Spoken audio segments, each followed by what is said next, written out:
Hi, I'm Casey with another edition of the Week in Review. It's been one of the wettest springs on record, and Front Range lakes are full without any help from the western slope. Recent releases from Lake Granby are part of the Coordinated Reservoirs Operations Program, an effort to help endangered fish near Grand Junction.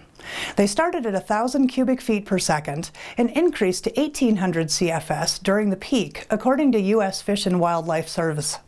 Releases from Green Mountain, Williams Fork, and Wolford Mountain reservoirs were also increased as forecasters believe the Front Range will continue to receive moisture well into the summer.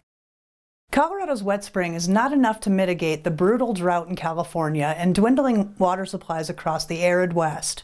Sharp cutbacks in California have already been imposed in one of the nation's largest food-producing regions. This year, much of California's irrigated farmland will lose 80% of its surface water allocation. Over 3 million acres of California's irrigated farmland will see deep cuts to normal water deliveries, and an estimated 1 million acres of land will not be utilized. The Rocky Mountain Conservancy is in the process of transferring a parcel of land known as the Johnson property to the Rocky Mountain National Park Service.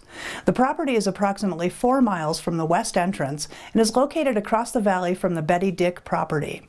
The Johnson family used the property seasonally, and in 2013 they decided they no longer wanted the land. The Conservancy raised the funds and purchased the property, and now plans are in place to remove the family cabin and road to return that portion of the valley floor to its natural state. The Winter Park Chamber of Commerce has plans for a music-filled lineup of events, including concerts in Hideaway Park every Thursday, plus several major concerts and events you don't want to miss. Director of the Chamber of Commerce, Catherine Ross, said, "This summer we'll host favorites like the blues and jazz festivals, and we're also trying some new things. It's going to be a great summer." The historic Cottage Court was recently moved to its new foundation in Grand Lake.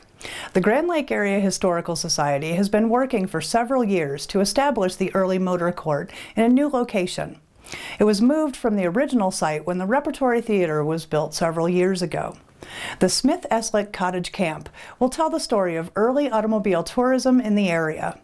The building is believed to have been built 100 years ago and operated by the Smith and Eslick families until the 1960s.